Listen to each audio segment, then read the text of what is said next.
Welcome to Random Gleanings. I'm Chris. He's Jesse. It's been an interesting year so far. So this is the 17th of March. Ides of March was just a couple days ago. So first chart, Jesse, 48 trading days. So that was like 4 days ago. Yeah. Worst performance through 48 trading days, 1928 until now.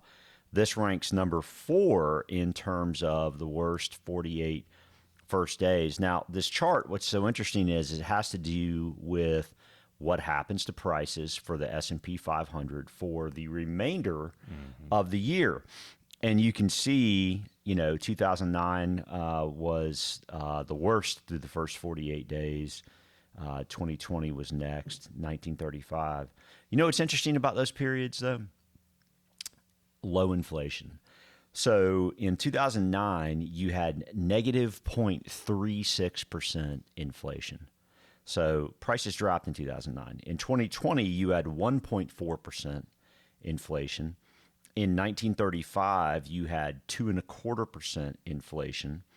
And in number 5, 1933, you had negative 5.1% inflation for the year. So you had deflation at that point.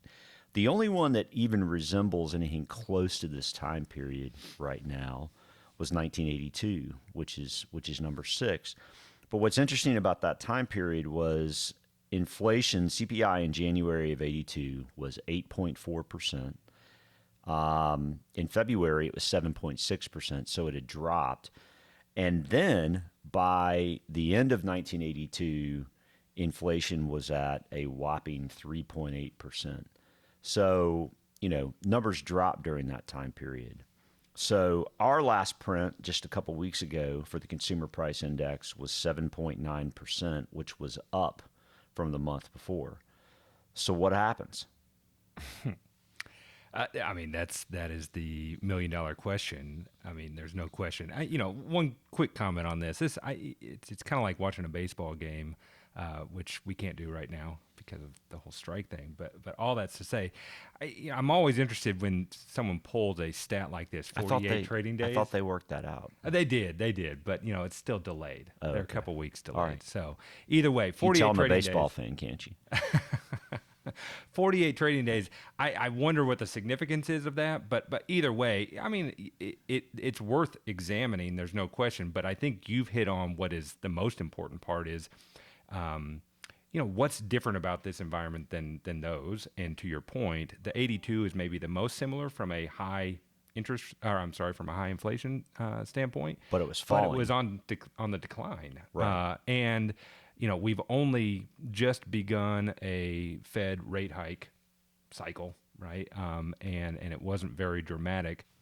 So next chart shows the G7 inflation numbers for, again, the top 7 economies. And number one, what's interesting is U.S. is at the top, but all of them are showing, save, I guess, Japan, a increase through January. Right. And we've, as you just stated, we saw that continue through February. I think it's fair to say we've seen that started to play out at the gas pump, right?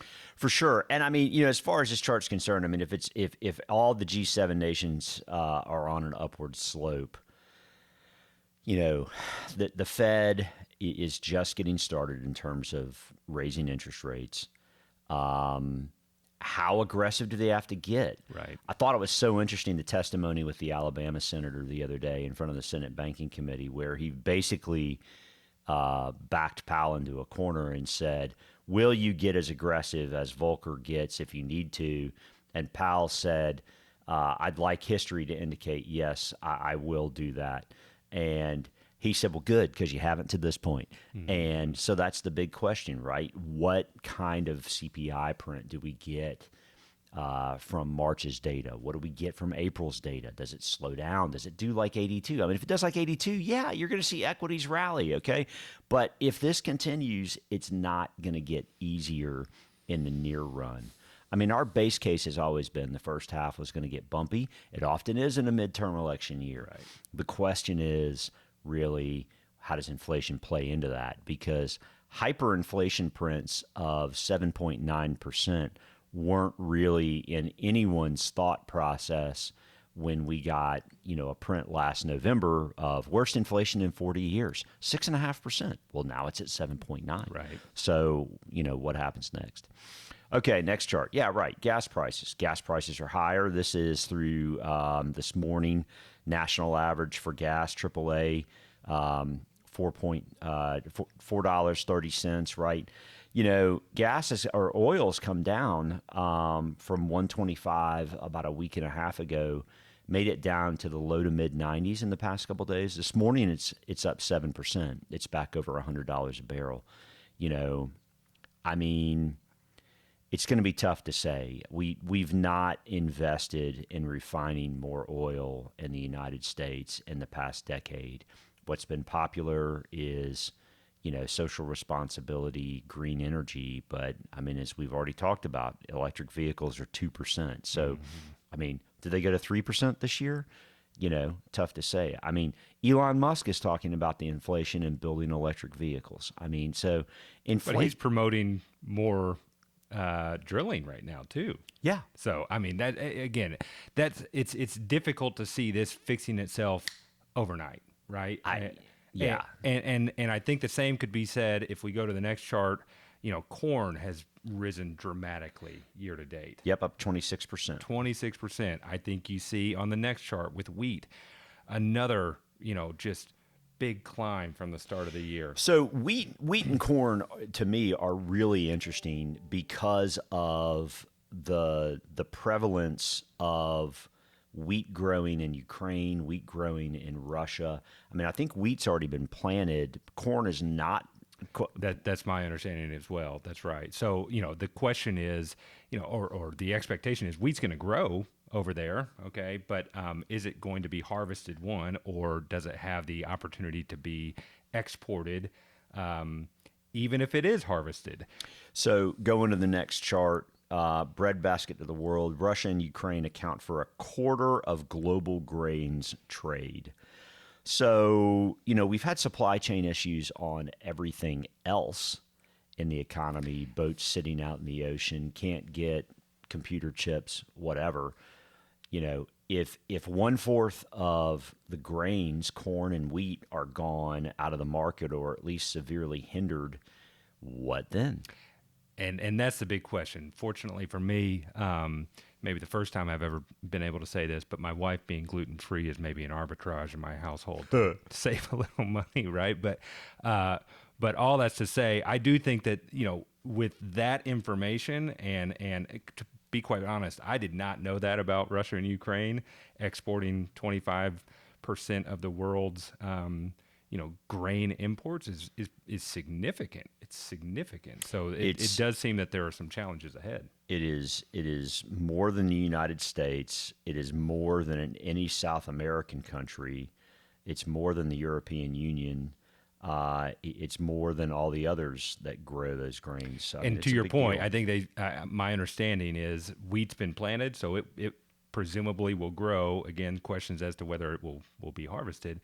But if I understand correctly, corn needs to go in the ground pretty quickly, and it doesn't seem right now that there's probably that many willing participants to go,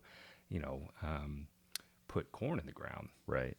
So, all right. So daylight savings time.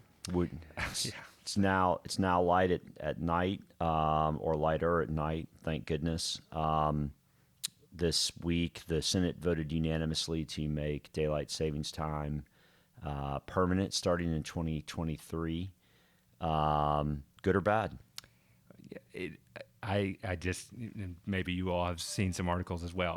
I ran into some articles last night on this topic, and we've been going back and forth on this for over the last 100 years. I didn't really realize that. And the most interesting story I saw was, in an energy crisis back in 73, 74, Nixon instituted a 2-year daylight savings time permanency.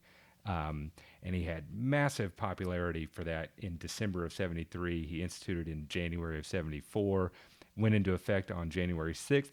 And by the end of February, the population that was in favor of doing this was much, much smaller, because I gather a dark morning is not something that people want to live with for too long. So Well, it'll be straight up nighttime That's just it. in December. But of course, in like New York City in the Northeast, I mean, it gets dark. I mean, in New York City, it's dark at 4:30 in the afternoon. But I mean, you have to imagine in Maine, it's straight up, dark at like 3:30. I've got friends in Alaska that deal with the 24-hour day and 24-hour night. Right. So it's just it's odd. I tend to like the idea of a longer evening, but I've not experienced the long-term morning either. So we'll see. We'll see. All right, friends, if you like what you're hearing, hit subscribe, please. Click the bell to be notified.